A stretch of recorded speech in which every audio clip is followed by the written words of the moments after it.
The biggest scandal was when they spied on my campaign. They spied on my campaign. Well, there's no real evidence of that. Of course there is. No. It's all over the place. Leslie, Sir, they spied on my campaign and they got caught. Can I say something? You know, this is 60 Minutes, and we can't put on things we can't verify. You won't put it on because it's bad for Biden. We can't put on things we can't verify. Leslie, they spied on my campaign. Well, we can't verify It's been totally that. verified. No. It's been, just go down and get the papers. They spied on my campaign, they got caught. No. And then they went much further than that, and they got caught. And you will see that, Leslie, and you know that, but you just don't want to put it on the air. As a matter of fact, I don't know that. Okay. All right, guys, so you can chalk that one up to Trump was right again, right? And I thought it was obvious to me that the Democrats were spying on the Trump campaign. I mean, that's essentially what Operation Crossfire Hurricane was, which is common knowledge. You can literally just look it up and read about it, right? The federal government spying on Trump's associates. Might not necessarily be Trump himself, but definitely his campaign and his associates, right? So I'm thinking this is common knowledge, but for whatever reason, the mainstream liberal media and the Democrats continually deny that there was any spying on Trump or his campaign. Again, despite the fact that you can look this stuff up, okay? But Trump himself has asserted numerous times that his campaign was spied on by the Democrats. And it now, again, looks like Trump is right, right? As John Durham, who's in charge of the investigation that Trump issued before he left office to investigate the investigation, but the alleged link between him and Russia, right? He has a filing that suggests that Clinton operatives spied on Trump in 2016 and in the White House. So not only when Trump was on the campaign trail, but also when he was in the White House, okay? Which, in my opinion, is kind of a big deal, right? Spying on your political opponents. I thought we established during Watergate that that's not cool, right? I thought we established that, okay? But again, the Democrats, they don't like to play by the rules, right? So, yeah, we have some Trump Hillary news today, which could be the hypothetical 2024 matchup, right? It looks like that could be what it comes down to, that 2016 rematch in 2024. But before we get into that, I just want to let you guys know, if you like my channel, if you like what I do, if you want to support it, you can do so with the links in the description below. You can support the Patreon, you can support the PayPal, you can support the merch. There are multiple ways to support my channel if you would like to do so. So with that being said, let's go ahead and get into this. Special Counsel John Durham filed a motion in federal court in Washington, D.C. on Friday, alleging that Hillary Clinton's political allies paid a contractor to spy on Donald Trump, both as a candidate and as a president, using cell phone data. The motion was filed in the case of former Clinton campaign lawyer Michael Sussman, who is charged with lying to the FBI about whether he was working for the campaign when he told the FBI about a false link between Trump and Russia. All right, guys. So at this point, you know, if you are not convinced that the whole Russian collusion thing was bunk, I don't know what to tell you, bro. I mean, we know that these people were working for the Clinton campaign, right? When they were telling the FBI that there was some link between Trump and Russia. We know that they were lying, right? We know that it was political operatives. Okay, the Mueller report found that there was no conclusive evidence of a direct link between Trump himself and Russia. We know that the Steele dossier is fake, which we're about to read about right now. We know all this stuff. But with that being said, there are people out there that still believe that Trump should be, I don't know, arrested and prosecuted, right, and thrown in prison for working with Putin, right, when there's literally no evidence out there whatsoever, okay?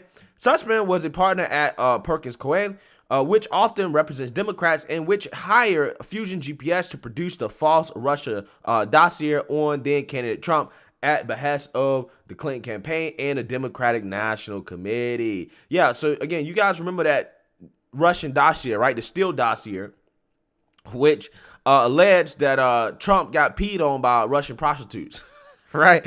That he liked getting golden showers, okay? That's what it alleged. And you know, just that one allegation in there, you know that it was fake, right? You know it was bunk, okay?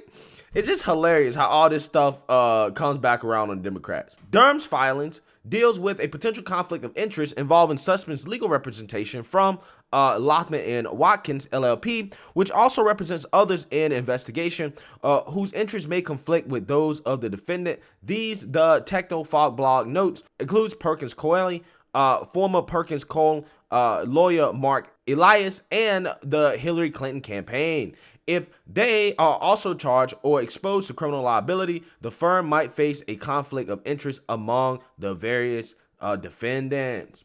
The filings then reveals that Sussman was involved in an effort to mine data from a project run by the Defense Advanced Research Projects Agency, DARPA, at a U.S. university to spy on Trump and his associates at Trump Tower, at Trump private residencies, and at the executive office of the presidency once Trump took office in the White House. Their goal was to dig up damaging information that could then be used to build the collusion narrative against Trump, which was going to be used to try to impeach Trump. Right now, again, these Democrats, they love talking about the so-called attack on democracy.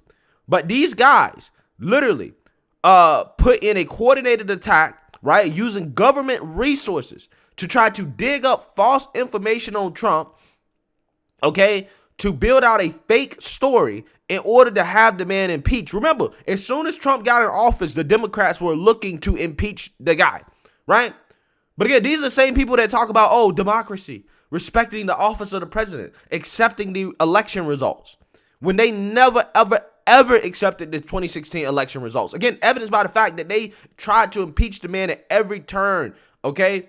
Every opportunity they got, they tried to impeach the man, whether they had evidence or not. Okay, and the whole Russian collusion thing was their initial attempt to get the guy out of office. That's why they kept running with it even years after he was in office, because it's like, okay, we're going to try to impeach this guy, right? They didn't let the seat get warm in the White House before they tried to get him out of the seat, okay? So again, I don't want to hear anything about the attack on democracy and accepting election results and all that stuff from the Democrats, because they never accepted the 2016 election results, and some of them still don't. Some of them still don't. So let's go down here. The filing further explains that claims of collusion involving were based on supposed hookups from these targeted sites with a Russian mobile phone provider, but failed to note that these connections were common in the U.S. and had begun in 2014, i.e. under the Obama administration, long before Trump. The revelations in Durham's filings are already being compared to Watergate, which began when Republican operatives broke into the offices of the Democratic National Committee during the 1972 presidential campaign. In this case, however, the alleged spying was not confined to the campaign, but continued after the election once Trump was already the president. July 2016 also marks the point at which the Obama administration launched its investigation into supposed links between Trump and Russia after Trump joked at a press conference about Russia looking for Hillary Clinton's missing emails. In March 2017, after radio host Mark Levin noted evidence in the public domain that investigators had used wiretaps to eavesdrop on Trump's associates, Trump claimed that the government had his office wiretapped and was attacked by the media. Fox News quoted former Trump aides reacting to the news of Durham's filings, claiming it vindicated their suspicions. All right, so Trump came out with a statement. I'm not going to read all that stuff.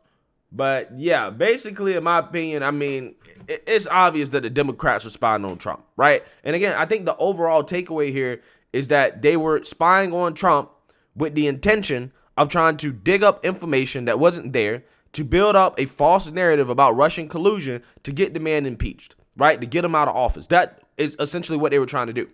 Again, evidence that the Democrats never accepted the election results and had an ongoing insurrection while Trump was in office, right? The Democrats had an ongoing insurrection. That is what the Russian collusion hoax was, okay? It was an insurrection, according to Democrats, right? Now, this is as Hillary is, allegedly trying to re-enter the political sphere, right? And she's going to be speaking at the New York Democrat convention, right? And this is important because people have speculated that Hillary is going to be running again in 2024. Now, I speculated this like months ago, right? Back in like early December, late November, right? And then after that, like a month later, the mainstream liberal media started talking about it. I'm like, no. It was obvious that Hillary was trying to get back into politics because there's opportunity for her, to be quite honest with you. With Kamala failing so bad, there's not a clear successor to Joe Biden, okay? And we don't know if Joe is going to run in 2024. We don't know. We don't know if he's going to make it, okay? And if they run Kamala, then they're guaranteed to lose. Now, again, there's speculation about the Democrats wanting to get rid of Kamala, right? And they have an opportunity to do so right now with Justice Stephen Breyer retiring from the Supreme Court, and they could potentially nominate Kamala to that seat. Now, that is highly, highly, highly unlikely they would do that, but that would be a way of them low-key resetting the Biden presidency for 2024, right? Giving the successor to Biden a clean slate, okay? But again, I wouldn't expect that to happen. What I would expect is that maybe, Joe decides not to run and maybe Kamala runs in 2024, but the Democrats have an open primary. Who knows, right? Who knows what is going to happen? But what it looks like is that Hillary sees an opportunity, right? As she's coming out here more and more and more being politically active. Polls are showing that Hillary is actually more popular than Joe Biden at this point, okay, among Democrats. Not by much. It's about like 3 points. I think she's beating him like 46 to 43 or something like that, right? But in polls in which Hillary is in a hypothetical rematch, a 2024 rematch with President Trump, she's getting blown out, right, by like 10 points, okay? So with that being said, in my opinion, I think that instead of running for president, I think Hillary probably should be in jail, right? She should be in jail instead of running for president, right? Especially if, she did give the go-ahead to spy on her political opponents, right? That plus the whole private server thing, yeah, jail, right? Jail. And I think it's hilarious because there's speculation out there that, Trump's going to be in jail, right? Trump's going to be behind bars and he won't be able to run. I think the real speculation in terms of who's going to be behind bars that's going to keep them from running in 2024, it should be Hillary, right? Considering all the things that she's done, right? She should be the one that's actually really behind bars, okay? Considering the server, okay? She doing things that if anybody else would have done besides her, again, they would have been in jail. They would have been in deep, deep, deep trouble, right? They would have been serving hard time, okay? Hard time. So, hey, we'll see. But let me know what you guys think. Make sure you like, comment, and subscribe. Most importantly, share a Black conservative perspective. Peace.